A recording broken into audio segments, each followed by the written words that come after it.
Selamat datang di channel YouTube Cadelman. Bersama gua Cadelman. Kali ini gua akan membahas cerita pendek namun seram di episode ketiga ini yang berjudul Menolak Move On. Cerita ini bersumber dari Reddit di r/short scary stories dari username bernama Wildew dengan judul Am I too asshole for refusing to move on? Atau bisa dibilang ya, apakah gue orang yang brengsek karena menolak untuk move on? Mungkin kalau dari judulnya serasa seperti cerita drama atau cerita romance segala macem. Tapi bukan hanya itu doang, ada sisi tragisnya juga dibalik orang yang menolak move on ini. Ya, tanpa basa-basi langsung aja kita mulai ke ceritanya.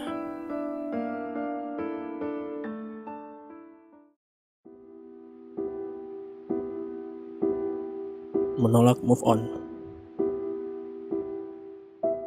Nama gue Agus. Umur gue 28 tahun.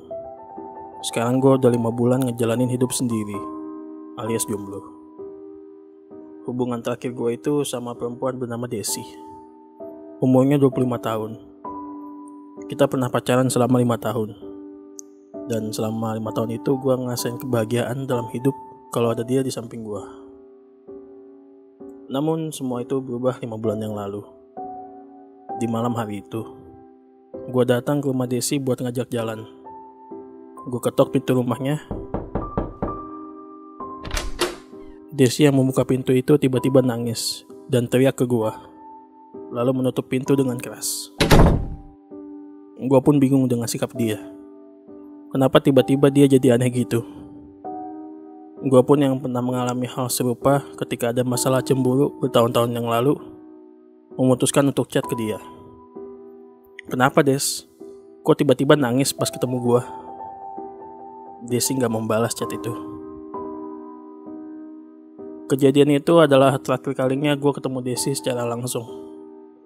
Dan gue berasa seperti punya kesalahan fatal yang membuat dia nangis saat ketemu gue. Apa salah gue selama ini? Apa dia gak mau ketemu gue karena dia punya pasangan lain? Apa dia mencoba untuk move on dari gue? Apa karena sikap gue akhir-akhir ini karena pengaruh alkohol sampai dia gak mau ketemu gue lagi? Gue butuh jawaban. Gue gak mau move on kalau belum ada jawaban jelas dari dia.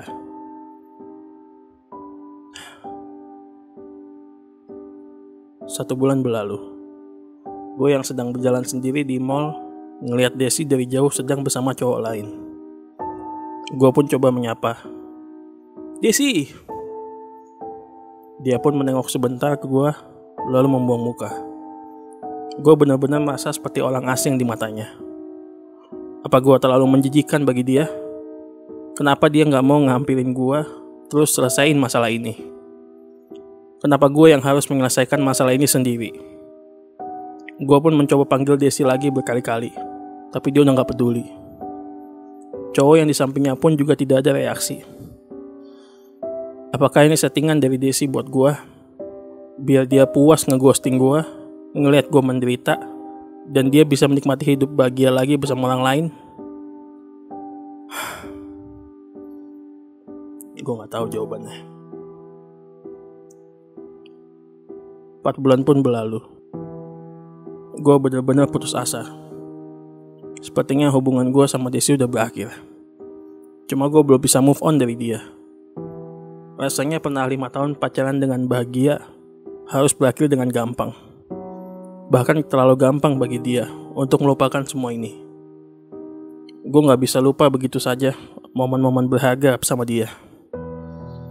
Tapi untuk sekarang rasanya momen itu sudah tidak berharga lagi. Gue pun chat ke Desi untuk terakhir kalinya.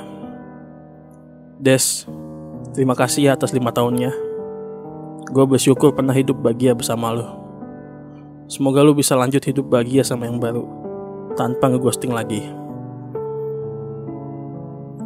Gue pun mengirim chat itu dan rasanya sangat lega. Gue gak peduli kalau Desi baca doang atau balas chat itu, karena akhirnya gue bisa move on dari dia.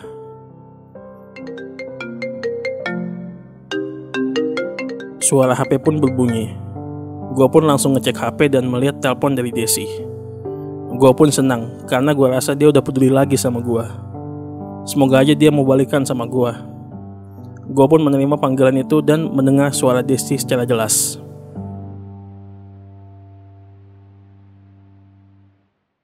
Gue nggak tahu lo siapa dan gue nggak tahu motif lo apa buat ganggu gue. Tapi please stop ngechat gue lagi. Ini nggak lucu. Gue nggak tahu lo dapat nomor Agus dari mana. Tapi si Agus udah meninggal 5 bulan yang lalu. Kalau lo temennya si Agus, semoga lo masuk neraka jahanam. Gak usah chat gue lagi.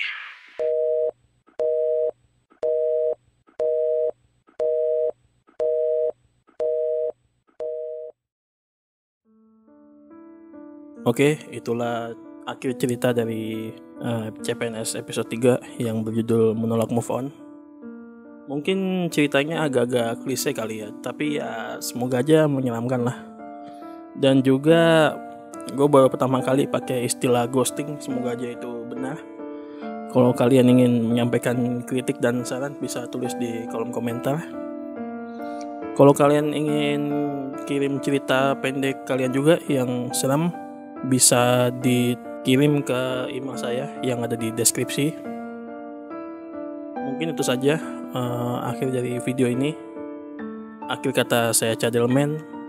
Terima kasih dan sampai jumpa di CPNS episode berikutnya. Dadah.